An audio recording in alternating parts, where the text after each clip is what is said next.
Baik, kita mulai. Assalamualaikum warahmatullahi wabarakatuh, teman-teman sekalian. Ketemu lagi kita untuk kuliah kelima, ya, diskusi kelima hari ini. Mudah-mudahan sehat terus, teman-teman semua. Gimana kabarnya? Alhamdulillah baik, Nurse. Baik ya. Baik, Nars. Baik, Nars. Oke, sip. Nah, ini kayaknya di layar saya kelihatan ada Febri. Febri gimana, Feb, di Papua aman, Feb? Baik, Nars. Aman. Alhamdulillah aman ya, sip. Selamat mengikuti perkuliahan. Baik, kita langsung. Hari ini kita akan banyak melanjutkan diskusi kemarin, masih tetap di asesmen keperawatan. Oke, kita melanjutkan sampai video ke-30 kalau saya nggak lupa ya serinya. Silakan teman-teman raise hand dulu. Siapa yang mau bertanya silakan, kita tanggapin satu persatu ya.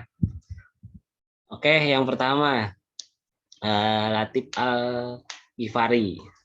Silakan. Assalamualaikum warahmatullahi wabarakatuh. Waalaikumsalam. Kesempatannya. Izin bertanya, Nars, mengenai pendekatan pola fungsional Garda. Di pola Gordon kan ada 11 pola nih, Nars. Oke. Nah, menurut saya di antara 11 pola itu ada beberapa pola yang tidak ada hubungannya dengan keluhan klien atau dengan hubungan kesehatan gitu, Nars. Menurut saya nih. Apa itu? Contohnya kayak pola peran dan tanggung jawab, terus pola nilai dan keyakinan. Oke. Sama pola seksual menurut saya juga kurang ada kesangkutannya dengan kesehatan gitu. Oke. Pertanyaannya, kenapa 3 hal itu harus kita lakukan pengkajian juga, Nars, mengenai hal itu? Kan ketiga hal itu juga privacy nih bagi klien gitu. Itu aja, Nars. Terima kasih. Oke. Ini nanya satu tapi anaknya banyak ya. Oke, pelan-pelan saya jawab. Kalau misalkan nanti saya kelupaan jawab, nanti tolong diingatkan ya, Al-Ghifari. Pertama, berarti kan overview-nya tentang Gordon nih. Gordon punya 11 pola. Oke. Nanda nanti punya 13 domain. Mungkin ada yang udah mulai curi-curi belajar ke Nanda, saya lihat kayaknya udah mulai ke sana. For your info dulu, Gordon punya 11 pola, Nanda punya 13 domain. Oke. Nah, pola Gordon, saya bilang kayak gitu, Gordon aja biar singkat. Gordon ini menurut beberapa ahli dan realitanya emang begitu, sangat bersesuaian dengan 13 domain yang ada di Nanda. Oke. Nah, misalnya kayak gimana? Contoh, di Nanda itu ada terkait dengan diagnosis yang terangkatnya masalah-masalah seksualitas. Oke. Apakah itu secara pola seksualitas ataupun fungsi seksualitasnya nanti. Nah, itu juga disediakan semacam kayak pertanyaan-pertanyaan atau mengidentifikasi masalah di Gordonnya. Jadi sebenarnya ada kaitannya ya antara Gordon dengan Nanda. Itu pertama. Contoh lain tentang peran tadi. Ngapain sih di Gordon harus nanya tentang peran segala? Nggak ada kaitannya dengan penyakit misalkan. Oke, pelan-pelan saya jelaskan. Di Nanda ada juga loh sebenarnya tentang diagnosis yang bunyinya itu tentang peran keluarga, peran individu dalam keluarga. Karena contohnya misal si bapak sakit, oke? Si bapak sakit, selama dia sakit, artinya kan fungsi dia sebagai kepala keluarga itu kan nggak bisa jalan sebagaimana mestinya. Contoh, mencari nafkah, ngantar anak ke sekolah tiap pagi misalkan, ya nggak jalan selama dia sakit dirawat. Nah, kira-kira ada nggak kondisi dia nggak bisa menjalankan perannya tersebut dengan mungkin aspek psikologis yang akan mempengaruhi kesembuhan pasien, rasa ketekan pikiran, psikologis rasa kayak gimana, apa ya, pikirannya tuh kemana-mana. Oh, kayak gimana ya aku kelamaan sakit, anak istri siapa yang nafkahi, gimana ya pekerjaanku sebagai pimpinan suatu pabrik misalkan. Nah, maksud dari pengkajian pola yang ada di Gordon itu mengetahui yang hal-hal demikian, karena mungkin aja orang yang sakit itu secara peran di keluarga, peran di komunitas, peran di pekerjaan, peran di masyarakat mungkin terganggu, dan ketika itu terganggu akan mempengaruhi psikisnya, psikologisnya, sehingga harus ada juga sebenarnya dikaji, walaupun kata Al tadi nggak langsung berkaitan dengan sesak napasnya misalkan, nggak langsung ke sana, tapi akibat dari sakitnya itu kemungkinan ada kaitannya gitu. Itu tadi, apalagi ya, ada yang lain nggak yang belum ku jawab? Yang mengenai pola nilainya, Nas. Oh Pola nilai iya, dan pola keyakinan. nilai, benar. Gini, tentang nilai pasien, ya. Ini nyambungnya nanti ke tentang agama, tentang spiritual. Ada pasien-pasien yang sakit, ya, yang sakit. Ada pasien-pasien yang menerima sakitnya karena ini suatu cobaan, misalkan. Tapi ada juga pasien-pasien yang ketika sakit itu dia kayak denial, dia angry, dia marah ke dirinya, bahkan sampai marah ke sang pencipta. Ada loh yang kayak gitu. Kenapa harus aku? Kenapa nggak orang lain aja sih kena musibah seperti ini? Ini terjadi pada misalkan berduka, kehilangan. Makanya di Nanda nanti ada loh diagnosis berduka, kehilangan, terus distress spiritual yang dia marah kepada yang maha kuasa misalkan. Nah, tentang nilai ini kaitannya juga ke sana. Kenapa kita harus ada pengkajian di Gordon itu? Ya, lagi-lagi jauh dari aspek fisik ya. Oke, Bari. Nah, begitu. Kayak lebih ke psikologisnya nggak sih, Nas? Betul, betul. Karena saya pribadi sih meyakini ya, yang namanya kesembuhan pasien itu juga ditunjang sebenarnya dengan psikologis yang baik. Bukan hanya tentang fisiknya dirawat, diobati, tapi psikologisnya juga harus dijaga kayak gitu. Gitu. Berarti untuk pola Gordon ini, apakah ke-11-nya pola ini harus kita laksanakan, Nurse? Atau boleh kita tinggal beberapa pola? Oke, jadi pola Gordon itu adalah panduan kita dalam melakukan asesmen. Oke, kan ada pola yang lain, ada ROS, oke, ada B1 sampai B6. Oke, Gordon itu adalah pola kita untuk mengkaji pasien. Pertanyaannya, apakah harus semua dikaji, Nurse? Misalkan pasien tersebut tidak mempunyai keluhan yang mengarah ke sana. Artinya mungkin tetap ditanyakan, tapi nggak sampai didalami terlalu detail. Misalkan pasien menunjukkan atau mengatakan tidak ada bermasalah terkait dengan pola spiritualnya, seksualitasnya, dan peran tadi, yang nggak usah terlalu didalami dan dipaksakan harus ada data kayak gitu. Ya, namun ke-11-nya itu membantu kita untuk melihat pasien itu in general, secara umum. Oke, entah itu pasien jiwa, entah itu pasien maternitas, entah pasien itu anak, pasien itu dewasa, lansia, masyarakat juga bisa dikaji pakai pola Gordon tersebut, ya. Jadi panduan.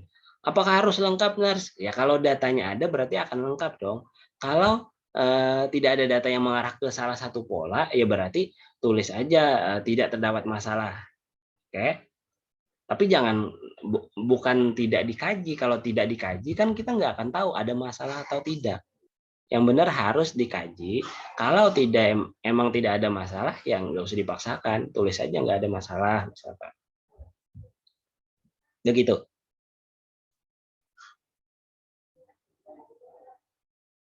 Oke, sudah? Ada lagi? Tadi mute suaramu hilang. Nggak ada, Nurse. Ya, Paham oke. sudah, Nurse. Terima kasih Oke, banyak. Mas. nanti kalau ada lanjutan pertanyaan silahkan aja ya. Oke, silakan Norwakiah. Silakan. Terima kasih atas kesempatannya, Nur. Hmm. Perkenalkan, nama Umur Wakiah, bisa dipanggil Wakiah. Izin bertanya, masih di pola fungsional Gordon, Nur. Yap. Ada di pola yang kelima, yaitu pola tidur dan istirahat. Nah, di situ ada tertulis kualitas dan kuantitas tidur. Nah, Ulun izin bertanya yang kuantitas tidur itu seperti apa, Nur? Terima kasih. Oke. Pola 5, apa tadi pola 5 tentang Kualitas dan kuantitas tidur. pola 5 apa pola 4 ya? Saya agak-agak lupa juga sebenarnya, coba dilihat lagi. Oke. Pola 5 di sini, Nur. Oke. Apa yang dimaksud dengan kualitas dan kuantitas tidur ya? Pertanyaannya itu ya. Yang akan pastinya mempengaruhi ke masalah yang keperawatan yang mungkin kita angkat. Kalau bicara kualitas, artinya lebih kepada bagaimana seorang itu tidurnya bisa nikmat dalam tidurnya, kemudian mempunyai efek yang menyegarkan ketika bangun. Itu kualitas. Tapi kalau berbicara tentang kuantitas, itu tentang waktu, jam. Misalkan tidur jam 10 sampai jam 5 pagi, misalkan. Itu kuantitas. Kuantitas artinya angka. Kalau kualitas lebih kepada tadi kepuasan waktu tidur. Ada loh orang yang tidur cuma 15 menit ya. Dia napping lah istilahnya, siang hari tidur 15 menit, tapi setelah dia tidur itu rasa segar kayak gitu. Itu artinya kan berkualitas. Nah, untuk mendalami tentang kualitas tidur ya itu nanti ada teorinya lagi ya. Kemudian kalau bicara tentang kuantitas, ada juga tuh yang orang udah tidur dari jam 10, bangun udah jam 6 masih aja rasa-rasa kurang kayak gitu. Jadi ada juga kayak gitu. Nah, kembali untuk apa pertanyaannya kita mengkaji kedua hal tersebut? Kaitannya nanti dengan masalah keperawatan yang mungkin muncul di Nanda, kayak di buku Nanda, di diagnosis. Ada yang namanya misal gangguan pola tidur, ada yang namanya insomnia, ada yang namanya nanti deprivasi tidur misalkan. Nah, ketiga diagnosis ini beda loh secara kejadian nanti. Kalau misalkan gangguan pola tidur itu lebih kepada dia biasanya tidur jam berapa, lalu terganggu akibat perawatan misalkan. Dia selalu memulai jam 10 malam tidurnya. Kemudian karena tindakan perawatan di rumah sakit itu kan ada suntikan jam 12, misalkan kalau anak tuh kan ada yang suntikan jam 12, ada yang jam 4 pagi misalkan. Itu kan pasti akan kebangun ya. Artinya kan polanya juga terganggu, baik itu kuantitas karena terpotong-potong atau juga secara kualitas karena terbangun misalkan, lalu ketika bangun itu rasa capek masih. Nah, ada juga berbicara tentang kuantitas aja misalkan tentang deprivasi tidur. Diagnosisnya namanya deprivasi tidur. Dia itu berbicara tentang berapa periode waktu lama itu nggak tidur. Beda ya dengan insomnia. Ada juga loh diagnosis keperawatannya itu insomnia, mirip kayak diagnosis medis. Insomnia itu kan artinya nggak bisa tidur larut banget malamnya, atau nggak bisa tidur sama sekali. Kalau deprivasi tidur itu emang periode waktu yang lama nggak tidur. Nah itu kan tentang kuantitas. Jadi kualitas dan kuantitas juga nanti akan kepake data-datanya tersebut untuk menegakkan suatu diagnosis keperawatan di Nanda nanti. Tentang pendalaman gimana tentang kualitas tidur, kuantitas tidur, ada loh di KDM mungkin di mata kuliah sebelah yang tentang irama sirkadian. Pernah dengar nggak itu? Pokoknya di mata kuliah sebelah di PKDM kalau saya boleh nyebut, itu harusnya ada membahas tentang tidur. Di mana hormon-hormon pertumbuhan pada anak itu dirilis, kapan dia harus tidur. Ketika misalkan ketemu sama anak yang jam 10-an ke atas susah memulai tidur, biasanya pertumbuhannya itu nggak sebaik anak yang tidur habis isya. Misalkan ada teori-teorinya itu. Tapi di mata kuliah sebelah ya. Begitu, Wakia. Tinggi sudah bisa dipahami, Nars. Terima kasih. Oke, siap. Silakan lanjut, Septi.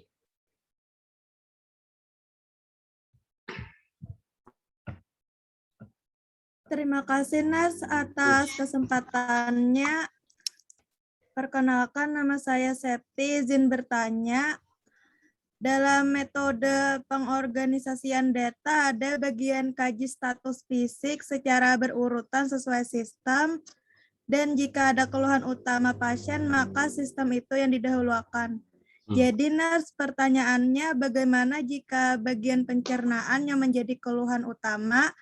Setelah sistem pencernaan dikaji, kita selanjutnya melakukan pengkajian berurutan sesuai sistem dari pernapasan atau bagaimana, Nars? Itu saja, Nars. Terima kasih. Oke, berarti kaitannya dengan review of system ya. Review of system dari sistem yang sangat mayor, misalkan pernapasan, pencernaan, kardiovaskular, sampai sistem yang lain kayak gitu. Kita kan ketemu pasien itu, harapan saya atau harapan kami bisa seluas mungkin, sefleksibel mungkin ya. Jangan kaku. Oke. Maksudnya apa, Nars? Contohnya, ketemu sama pasien, pasti kan kita nanya tentang keluhan utama pasien. Pasien akan ngomong tentang apa yang paling dirasakan oleh dirinya, baik detik ini atau beberapa jam ke belakang. Dia akan cerita, contoh pencernaan ya tadi ya, udah dikasih clue. Sakit perut misalkan. Nah, sakit perut aja, kamu jangan puas nulis cuman sakit perut. Atau mengingat sakit perut. Ini sakit perut yang kayak gimana maksudnya? Tanya lagi dong, kejar. Sakit ibu misalkan, mohon maaf nanya kembali ya, sakit perutnya itu yang dimaksud adalah rasa nusuk-nusuk atau mules atau kayak gimana? Biarkan dia jawab lagi. Lokasinya kira-kira di mana? Biarkan dia jawab lagi berarti. Kemudian berapa lama udah merasakan sakit seperti ini? Jawab lagi dia. Kemudian apa yang sudah pernah ibu lakukan terkait dengan sakit perut ini? Dia akan jawab lagi pasti. Punya riwayatkah seperti ini? Oke, dia akan pasti jawab. Nah, setelah rasa puas dan rasa lengkap data kita wawancara, berarti kita bisa lanjutkan dengan pemeriksaan fisik misalkan di area pencernaan aja dulu, jangan pindah ke lain-lain. Karena kan fokus kita masih mendalami sakit perutnya tadi. Jangan ibunya mengeluhkan sakit perut tadi udah kita wawancara. Oke Bu, sekarang saya hitung napas ibu ya. Nah, belum selesai itu pencernaan, jangan pindah kemana-mana dulu. Oke, review of system artinya mempolakan kita untuk mereview atau melihat itu per sistem. Ya, jadi terkait sistem itu apa aja? Berarti kalau tentang pencernaan, kita pemeriksaan fisiknya misalkan diinspeksi, kita lihat area perutnya ada benjolan kah atau ada apa. Kemudian kita auskultasi, kita dengarkan bising ususnya. Oke, lalu bisa kita perkusi, kita dengarkan gimana suara ketukannya, apakah timpani semua yang menandakan misalkan sangat banyak angin di dalam area rongga perutnya misalkan, bisa aja. Baru dipalpasi apakah ada benjolan. Kalau tadi kan inspeksi melihat aja, kalau palpasi ini kan meraba, oh kayak gimana. Ketika kita tekan, oh dia sakit kah misalkan. Nah, baru ketika kita udah rasap full data tentang sistem pencernaan tadi, bolehlah kita lanjut lagi, misalnya ada lagi Bu yang dikeluhkan, atau saya izin memeriksa anggota badan atau bagian tubuh ibu yang lain ya, misalkan kita fokus ke pernapasan dulu misalkan setelah pencernaan tuntas tadi. Oke, kalau sistem review of sistem pernapasannya nggak ada masalah, lanjut lagi misalkan tentang apa muskuloskeletalnya misalnya gitu. Bisa dipahami? Bisa, Nars. Sudah jelas. Terima kasih. Oke, sip, Septi. Lanjut, Yospita. Izin bertanya, Nurse. Ya, Untuk pendekatan pemeriksaan fisik head to toe, itu head kan to toe. seluruh dari kepala sampai kaki. Ya, Bolehkah pas kita memeriksa dari kepala sampai kaki itu kan ada yang dicurigai misalkan dari sistem pencernaan. Nah, jadi itu digabungkan dengan pendekatan pemeriksaan fisik review of system. betul. Jadi gini. Oke, saya ngajarkan satu-satu review of system, head to toe, ini semacam kayak biar pola mengingatnya aja dulu ya, itu pertama. Boleh juga loh, Gordon yang di awal tadi, kita juga combine dengan Ross ataupun head to toe. Contoh di Gordon tadi kan ada tentang pemeriksaan pernafasan atau aktivitas latihan macam-macam. Nah, di situ kan ada mengetahui tentang berapa denyut nadi, gimana aktivitasnya. Artinya kan denyut nadi kan kaitannya dengan sistem kardiovaskular. Kemudian head to toe-nya di mana? Berarti kan kalau bicara detak jantung, artinya kan di area dada ya, yang ada jantungnya di situ. Jadi pola yang sudah diceritakan di video tersebut, mudah-mudahan istilahnya bisa memberikan pengingat kepada teman-teman bahwa ketika main di sistem pernapasan, berarti organ apa aja yang harus dikaji kayak gitu. Jadi nggak saklek ya, nggak saklek harus milih ini kayak gitu. Dalam pelaksanaannya kita fleksibel. Kemudian pertanyaannya tadi saya lupa pertanyaan intinya tadi apa ya, Isvita? Ya, yang kombinasi tadi. Oke, yang dari kombinasi saya jawab, ya emang harus kayak gitu karena kalau kita pakem agak lucu nanti. Contoh ya agak lucunya apa? Misalkan kita dari head, bener-bener head ke ujung kaki, ya ujung jari kaki. Tuh itu kan jari kaki ya. Kalau kita runut, misalkan di sini, pasiennya tuh mengeluhkan sesak napas. Masa kita ujuk-ujuk, oke Bu, bentar Bu lah, saya memulai dari kepala dulu nih. Pasien ngeluhnya sesak. Kita maksa, oke mata ibu kayak gimana, rongga mulut ibu kayak gimana. Orang lagi sesak napas, masa langsung kita, Bu, bentar Bu lah, saya head to toe nih. Oke, jadi tetap fokus ke keluhan utama dulu, baru kejar kayak gitu. Ya, karena sangat kaku ketika kita ngurutnya dari sini. Head to toe itu lebih kepada membantu mengingat ketika berbicara head, apa aja yang harus dilihat di head tersebut. Oke, mata, hidung. Kalau misalkan dia pernapasannya misalkan terganggu, boleh kita lihat hidungnya, apakah ada meler, apakah menggunakan cuping hidung ketika pada bayi, neck atau leher, ketika dia napas kayak ada terangkatkah otot bantu napasnya karena dia sesak. Nah, jadi turun kayak gitu. Gitu ya, Isvita. ya, baik. Terima kasih banyak, Nurse. Udah Oke, paham. oke, sip. Lanjut, Ridal lah. Oke, Muhammad Ridal. Izin bertanya, Nas, perkenalkan nama saya Allah. Izin bertanya, dalam pedoman analisis data setelah asesmen keperawatan itu kan ada menyusun kategorisasi data secara sistematis dan logis. Nah, yang dimaksud kategorisasi di sini itu bagaimana, kemudian sistematis dan logisnya itu seperti apa, Nas? Oke, jadi saat kita melakukan asesmen itu data-datanya pasti tercampur ya satu sama lain. Oke, pasti tercampur. Ada data tentang sistem pernapasan, pencernaan, macam-macam tadi. Apakah pencernaannya itu bermasalah atau pernapasannya tidak bermasalah, kan asesmen itu kita kaji aja semua dulu. Nah, setelah asesmen kan kita akan menegakkan masalah keperawatan atau penegakan diagnosis lah nantinya. Nah, kita nanti harus semacam kayak mengelompokkan data-data yang masih terhambur di asesmen tadi untuk mencoba mengklasifikasikan ini data mendukung nanti masalah apa ya. Misal kita berbicara tentang pasiennya misalkan lagi diare. Oke, diare. Misal diare. Pola yang mungkin kita pakai pertanyaannya kan artinya kan bicara tentang BAB. Oke, berapa frekuensinya per hari? Konsistensi BAB-nya tadi, konsistensi fesesnya tersebut kayak apa bentuknya, cair kah, kayak gitu. Berapa kali dia BAB, kemudian BAB kalau didiamkan kan mungkin akan dehidrasi. Pernah dengar dehidrasi ya? Oke. Kalau dehidrasi kaitannya dengan apa? Dengan konsumsi atau intake air.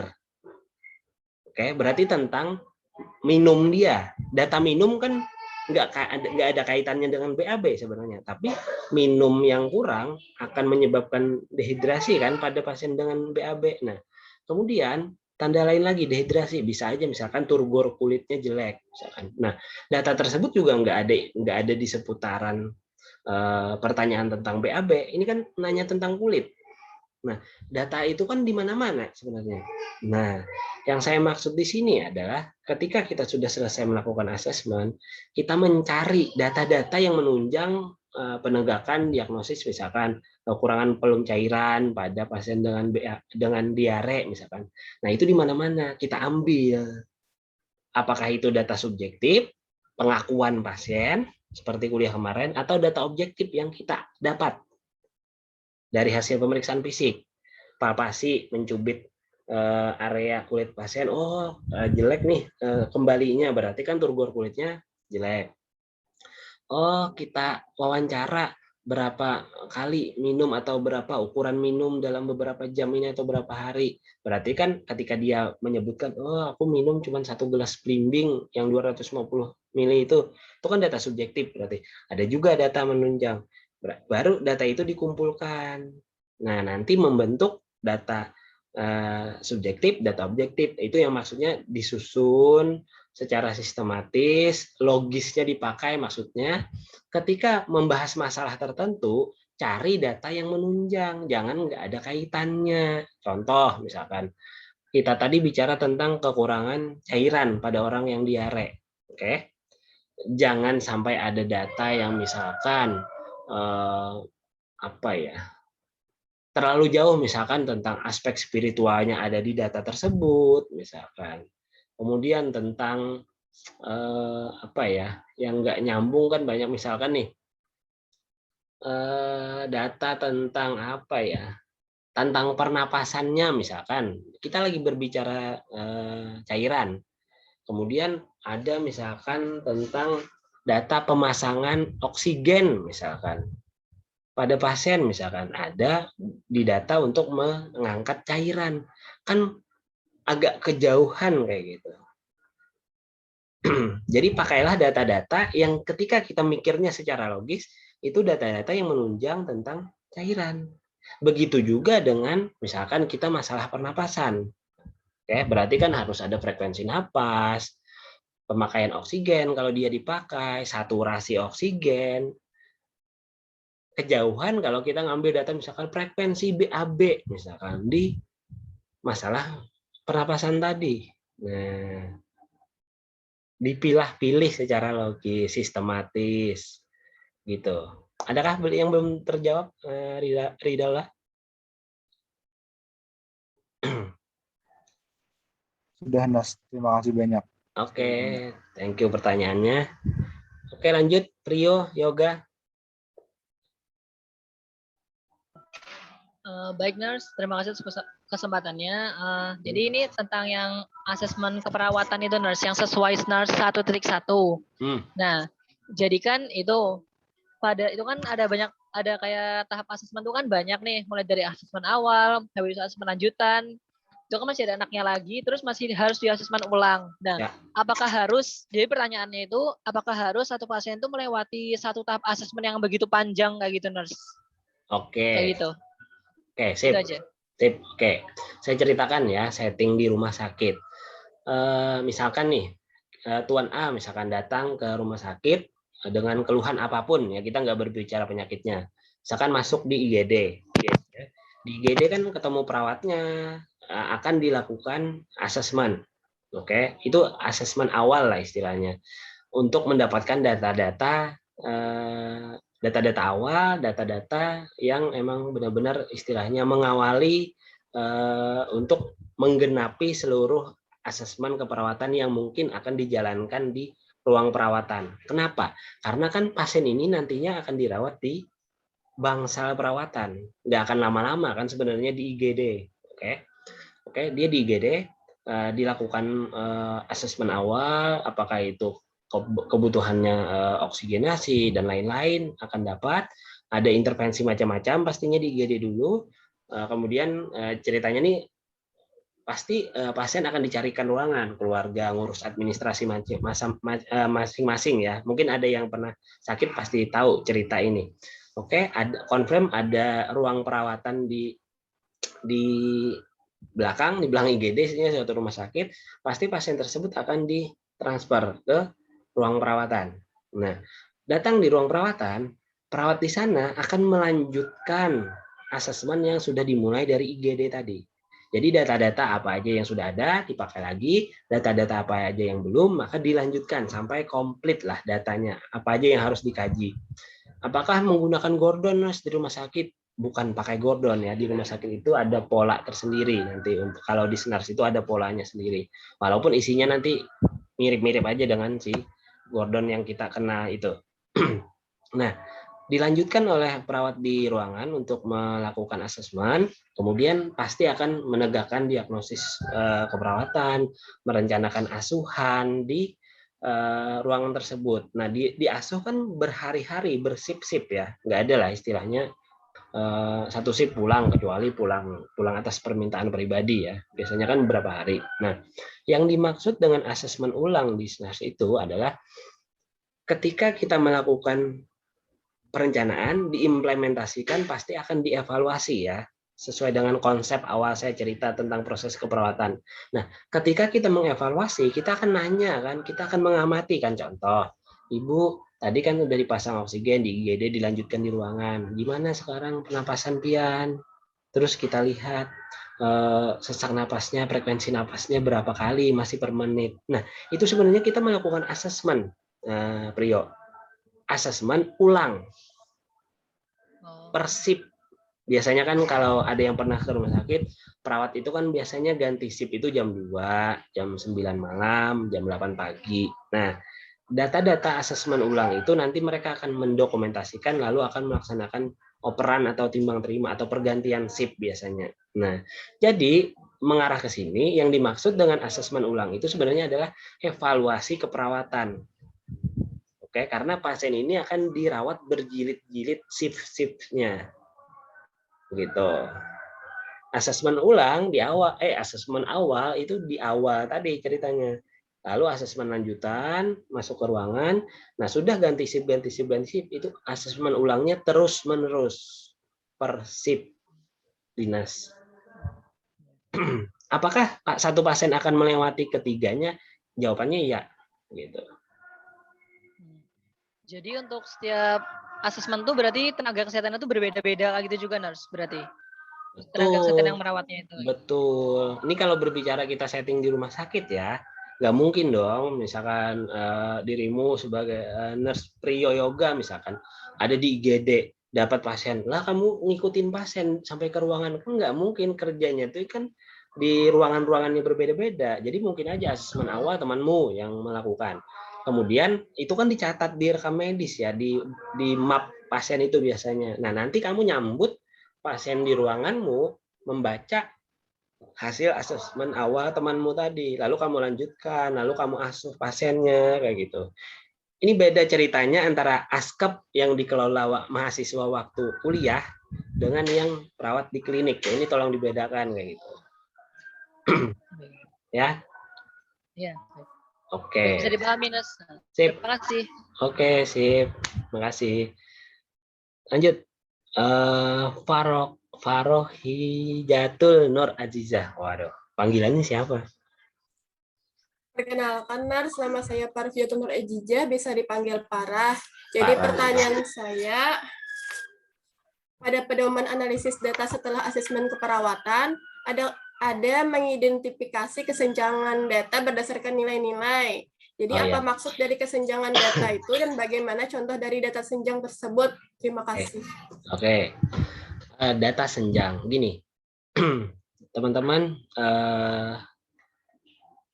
mau bilang sekarang suara saya serak. Oke. Teman-teman harusnya sudah tahu gimana suara saya sebelum saya serak. Artinya, ini anggap ibaratnya pasien serak suaranya. Mengatakan pasien serak, itu kita harus tahu dulu sebelum pasien sakit ini emang suaranya kayak gimana. Sama kaitannya dengan kalian mengatakan pasien saya hipertermi atau panas tinggi. Oke. Emang rentang normal suhu badan manusia berapa? Sama kayak kita misalkan mengatakan pasiennya sesak napas lalu frekuensi napasnya cepat. Pertanyaan saya adalah, emang sudah hafalkah frekuensi napas normal kayak gitu? Nah, itu yang saya maksud adalah membandingkan kondisi pasien saat ini dengan kondisi normal ketika berbeda, entah itu di bawah atau di atas, itu yang dimaksud kesenjangan data. Begitu. Gimana? Baik, Nurse. Contoh yang lainnya bagaimana ya, Nurse? Apa nih contohnya? Contoh apa ya? Tadi kita main di tanda vital deh, tekanan darah. Ya, kalian harusnya tahu tekanan darah normal itu berapa. Suhu tubuh harus tahu normal berapa. Frekuensi nadi harus berapa. Frekuensi napas harus diingat. Ya, ini tanya ke diri kita masing-masing, sudah ingat nggak tentang nilai-nilai normal tersebut? Atau misalkan durasi tidur anak sesuai umur misalkan. Ada rentangnya, ada teorinya. Ketemu anak dengan usia sekian, dia tidurnya sekian, kita bandingkan. Kita mau ngomong anak tersebut kurang durasi tidur atau lebih durasi tidur kan harus tahu dulu normalnya berapa. Begitu. Belum lagi berbicara saya tambahkan misalkan turgor kulit jelek biar bagian apa? Normalnya coba cubit masing-masing. Normalnya kan kalau dicubit kayak ini kurang dari 2 detik flat lagi.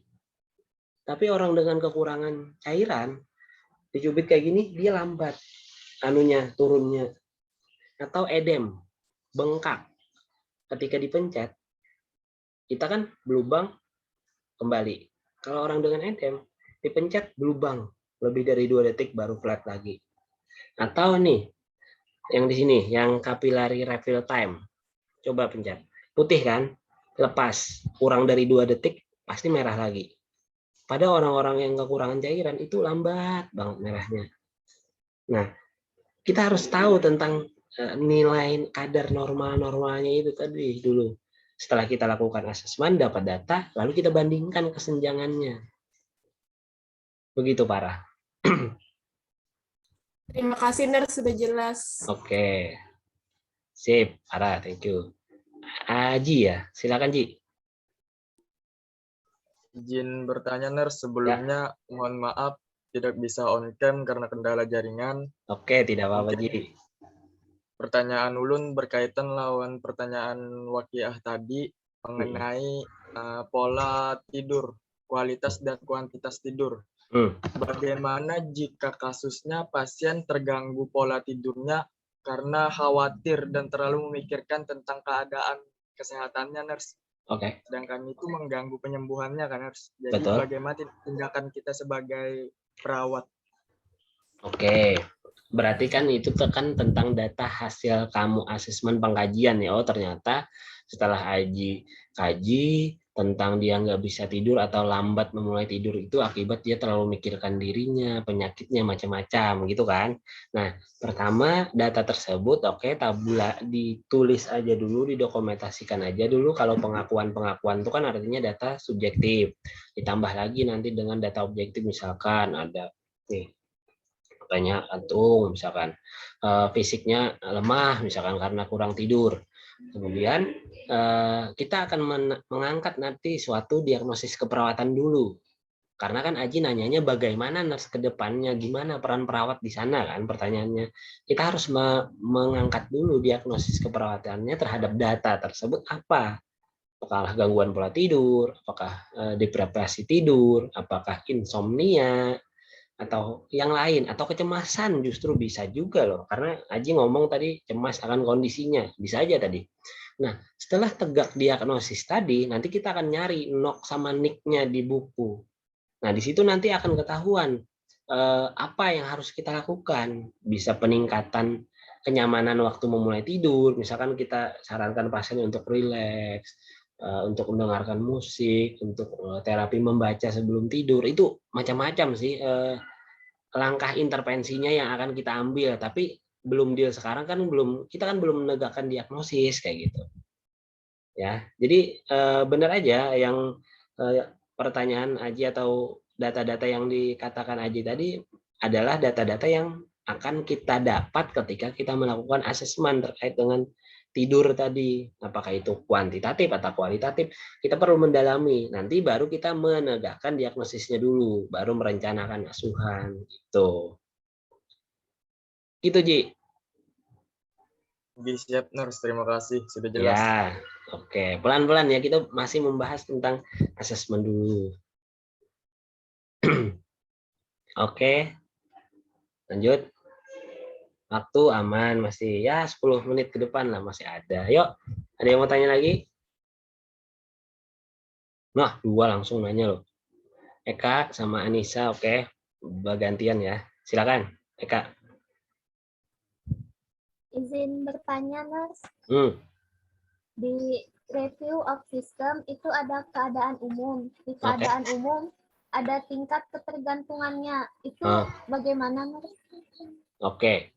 Jadi di keadaan umum itu ibaratnya visual appearance, istilahnya penampilan umum. Ketika kamu melihat, belum memegang macam-macam, kamu cuma melihat doang istilahnya.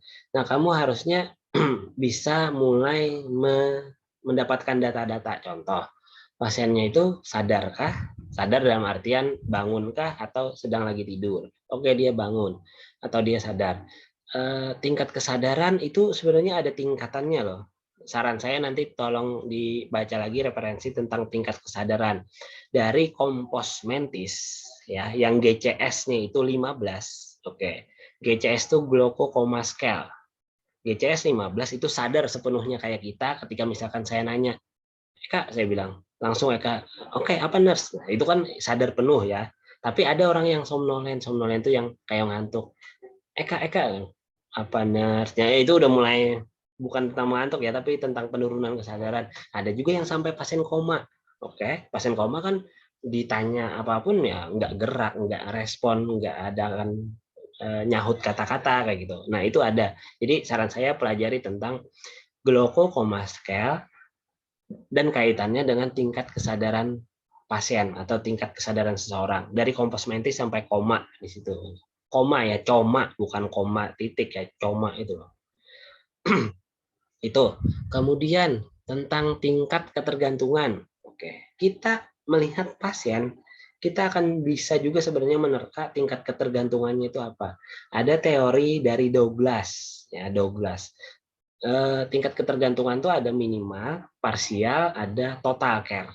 Nah, minimal, misalkan kita lihat pasien, oke dia duduk, makan, minum teh sendiri, duduk-duduk sambil baca koran. Oh, ternyata pasiennya cuma pengen kemoterapi besoknya misalkan. Oh, itu sangat minimal care sekali lagi. Dalam artian kita ke pasien itu mengukur tanda vitalnya juga 1 kali shift sehari misalkan per 8 jam atau per 6 jam baru kita TP. Kita nggak perlu repot-repot istilahnya sampai gotong-gotong pasien ke kamar mandi karena dia bisa jalan sendiri istilahnya. Itu kategorinya ada kok sebenarnya, lebih detailnya. Itu yang minimal saya contohkan. Parsial ini udah ada mulai misalkan sudah ada pemasangan infus, pemasangan kateter juga bisa. Kemudian visualnya itu dia banyak rebahan. Walaupun masih bisa duduk misalkan, tapi kan sebagian activity daily living itu kan dibantu, misalkan diseka masih diseka, walaupun masih bisa angkat tangan Pak, masih bisa diangkat tangan kita seka misalkan. Tapi ada loh pasien yang total care kaitannya dengan tingkat kesadaran tadi. yang orang yang koma misalkan. Itu kan total, artinya total dibantu. Total care, total perawatannya gitu. Ya, nggak bisa kita mandikan, Pak angkat lah, ya nggak mungkin ngangkat, harus kita bolak-balik misalkan. Itu yang total care. Nggak mesti juga harus pasien koma yang total care. Bisa aja orang-orang dengan kelemahan fisik misalkan. Jadi secara visual bisa dilihat ya Kak. Minimal, parsial, sama total care. Cari aja teorinya, ada juga sebenarnya. Gitu ya. Oke, silakan Anissa. Setelah ini Savana ya. Oke, sip. Terima kasih Nars. Sebelumnya saya mohon maaf karena tetap off cam, kendala jaringan Nars. Ya, silakan. Pertanyaan saya masih di ROS. Misalnya kan ada pasien mengeluhkan di sesak nafas. Kita periksa sistem pernafasannya, terus ditemukan masalah di sana. Boleh nggak Nars sistem-sistem lain tuh ditinggalkan, nggak diperiksa gitu? Misal kayak reproduksi sama perkemihan kan kayak nggak ada hubungannya. Boleh nggak ditinggalkan gitu Nars? Oke, sip. Jadi gini, kalau ditinggalkan jangan juga. Tapi kalau misalkan nggak didalami mungkin iya. Ya, nggak didalami mungkin iya. Contoh, tadi kan sesak napas. Ini saya ambilkan contoh yang agak sedikit frontal ya contohnya ya. Misalkan sesak napas bagi orang yang sudah berkeluarga mungkin akan mengganggu aktivitas seksualitasnya, dalam tanda kutip ya. Mohon maaf nih statement saya. Orang sesak napas, apakah aktivitas fisik yang lain misalkan sistem pergerakannya juga akan terganggu? Ya, dia akan loyo kayak gitu loh. Paham ya? Itu maksud saya tuh juga ada kaitannya loh sampai ke pola yang lain. Tadi kan nyontohnya kan sistem reproduksi katanya, apakah perlu dikaji juga? Bisa aja. Contoh misalkan ya, orang yang udah lama gangguan sistem pernapasan, oh ternyata udah berapa tahun nggak punya anak misalkan. Reproduksinya terganggu gara-gara aktivitas yang itu tadi terganggu. Sorry ya. Nyambung nggak yang saya ucapkan ini? Oke. Ya, sebentar.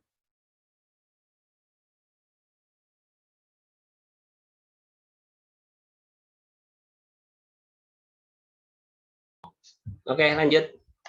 Itu tadi Anissa. Jadi jangan ditinggal, tapi tetap ditanyakan dulu. Kalau emang tidak ada keluhan, oke, maka berarti dibilang nggak ada keluhan, artinya kan nggak perlu dikaji, kan nggak mungkin ya maksa ya. Misalkan saya tidak ada keluhan tentang reproduksi, saya nggak ada keluhan tentang misalkan pola saya beraktivitas, tetap aja Pak, coba saya periksa dong, ya kan maksa lagi itu. Enggak kayak gitu juga ya. Gimana nih, Sa? Baik, Nars. Sudah paham. Terima kasih, Nars. Oke, siap. Silakan, Savana. Izin bertanya, Nars. Perkenalkan, saya Savana. Masih berkaitan dengan pertanyaan Pak Rohijatul tadi tentang data senjang. Oke. Jadi patokan kita adalah data normal orang biasa menurut kesehatan gitu, Nars. Nilai normal, nilai normal ya. Nilai normal. Berarti bukan data normal, nilai normal dari pasien kan, Nars. Bagaimana kalau misalnya pasien itu emang dari kecil napasnya itu ngos-ngosan gitu, Nars. Atau yang tekanan darah normalnya itu 160 gitu, tapi kalau misalnya 140 itu sudah pusing gitu, Nars. Oke. Bagaimana itu, Nas? Oke. Jadi yang namanya data global atau data dunia macam-macam itu kan berdasarkan banyak orang ya istilahnya. Apakah tentang satu pasien itu semacam kayak ditoleransi, karena misalkan bagi orang tersebut tinggi darah itu baru 200 baru tinggi tekanan darah misalnya. Mungkin kan pernah dengar istilah yang kayak gitu ya. Ya tetap aja yang namanya udah tekanan 200 itu pasti kategorinya akan hipertensi kalau sesuai referensi global. Apakah dia tidak pusing dengan tekanan darah 200? Kan tekanan darah itu bisa turun atau naik sama-sama pusing ya. Itu tentang toleransinya aja terhadap individu tersebut. Tapi kalau berbicara rentang normal, ya tetap aja dia abnormal kayak gitu. Sama kayak misalkan kita sesak napas, frekuensi napas itu sampai 30 kali per menit misalkan. Orang tersebut, kita udah pasti akan napas pendek dan cepat kalau 30 kali per menit. Kita bermasalah misalkan. Tapi orang tersebut tidak bermasalah. Emang iya nggak bermasalah. Biasanya sih bermasalah juga, tapi tentang toleransinya aja yang dia masih stabil. Gara-gara dia mungkin ada faktor olahragawan, misalkan. Itu kan toleransi individu aja, Savana. Tapi kalau kamu tanya, rentang normal yang global itu dipakai untuk semua kah? Jawabannya iya, kayak gitu. Nah, kamu nanti sebagai seorang nurse mengangkat dia masalah nggak terkait dengan yang di atas normal, tapi dia rasakan masih normal aja, ya sesuai dengan responnya, respon atau yang dia keluhkan atau yang kamu temui. Kalau dia merasa fine-fine aja, itu kan subjektifnya, oke, subjektifnya. Makanya teman kamu kan nanya kemarin itu, kita percaya kan harus dengan subjektif pasien? Saya lupa siapa yang nanya ya kemarin. Kaji juga objektifnya, benar misalkan dia merasa nggak masalah, tapi secara fisik dia ngomong nggak terlalu fokus kayak gitu karena dia mangap-mangap tadi. Nah itu bisa kita komparasikan DSDO-nya gitu.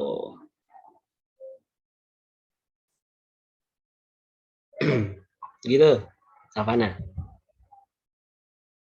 Siap, Nars, paham. Oke, sip, paham ya. Ada pertanyaan terakhir nih?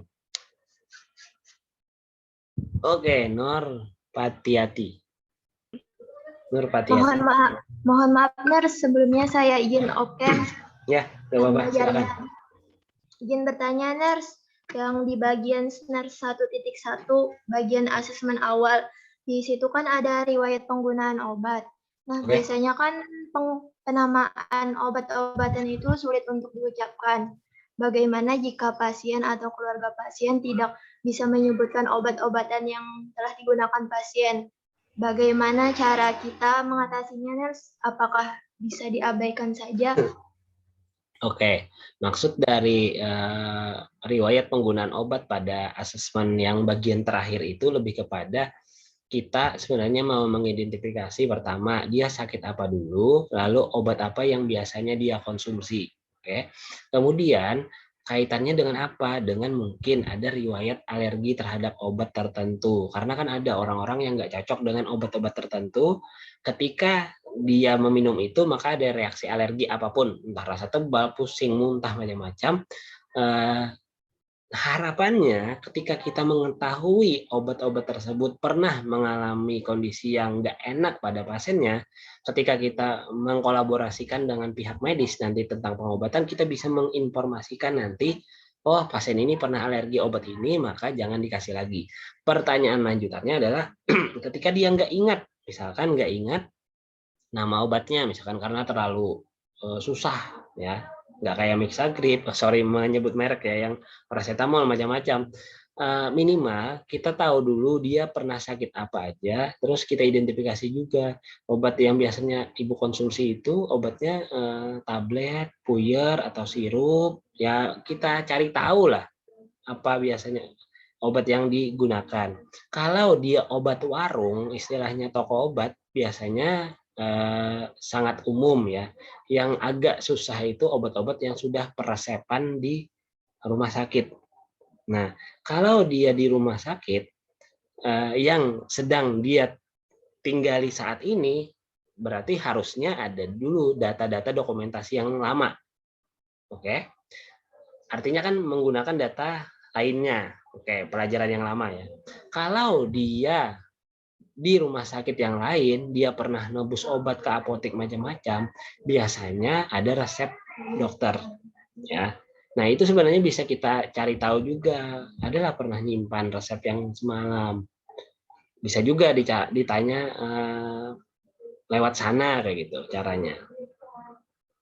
Kalau masih nggak ingat juga, ya berarti kan apa ya, nggak bisa juga, perawatnya nggak bisa nebak juga, dokternya nggak bisa nebak juga. Itu biasanya harus dilakukan tes alergi. Pernah nggak teman-teman dirawat di rumah sakit lalu disuntik yang ada di bundar-bundar ini, yang sakitnya minta ampun, yang suntik di sini loh, yang di pergelangan. Ada yang pernah sakit di rumah sakit nggak di sini? Nggak ada. Luar biasa, satu kelas nggak ada yang pernah masuk rumah sakit, serius. Atau ada keluarganya yang pernah masuk rumah sakit. Saya dan teman-teman pernah apa? Arif? Pernah. Ada nggak pernah merasakan yang disuntik di lengan yang dibundar-bundarin itu? Pernah, Nars. Pernah. Sakitnya minta ampun ya, Reza. Sakit banget. Itu nanti semester berapa ya?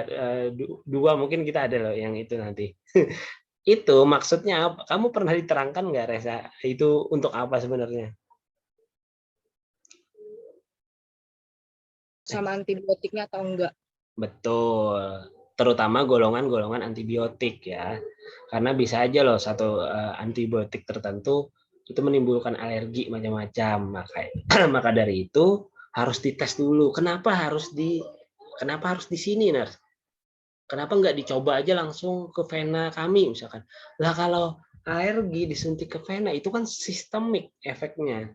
Tapi kalau disuntik cuman di sini, alerginya cuman di sini-sini aja, gatalnya di situ aja, misalkan kemerahannya di situ aja. Nah kalau langsung disuntik ke vena, nyebar ke seluruh tubuh, efeknya kan sistemik atau menyeluruh. Begitu. Itu yang mungkin Reza atau Nur Arif tadi pengen cerita ya, kayaknya itu. Nah, mudah-mudahan yang lain bisa nangkep cerita ini ya. Oke, thank you sharingnya Reza. Oke, teman-teman. Sampai hari ini kita bicara tentang asesmen ya. Artinya data harus kita kumpulkan dari pasien dengan cara apapun ya. Pemeriksaan fisik, wawancara, dengan menggunakan pola apapun, Gordon, review of system, head to toe. Yang penting kita dapat data deh dulu. Sumber datanya baik dari pasien sendiri atau allow anamnese ke seluruh siapa orang terdekat di sisi pasien. Oke. Dapat data. Nah, nanti minggu-minggu depan kita akan mencoba untuk merumuskan masalah keperawatan atau diagnosis keperawatan dari data yang sudah kita dapat misalkan. Itu makna dari kuliah 4 dan 5 hari ini. Kalau 3 kan overview kemarin. Gitu. Oke, teman-teman. Sip ya. Nanti kalau misalkan ada pertanyaan lanjutan, silakan di grup kita terbuka aja untuk diskusi. Ya.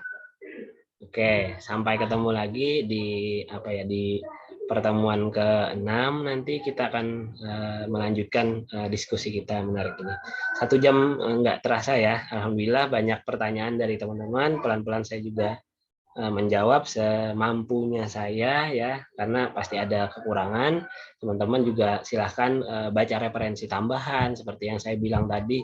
Tingkat kesadaran bacai, GCS bacai, tingkat ketergantungan bacai, ya, nilai-nilai normal pada pasien, nilai darah, belum lagi berbicara kita tentang kolesterol nilainya berapa, gula darah berapa, asam urat berapa, itu kan nilai-nilai rentang normal ya, selain TTP tadi itu dipelajari ya. Oke, sip. Terima kasih atas kehadirannya ya, diskusinya yang sangat menarik lagi. Mudah-mudahan apa yang kita bicarakan hari ini bermanfaat untuk teman-teman ke depan. Terus belajar, terus jaga kesehatan ya. Oke, kita akhiri pertemuan hari ini. Selamat siang. Assalamualaikum warahmatullahi wabarakatuh.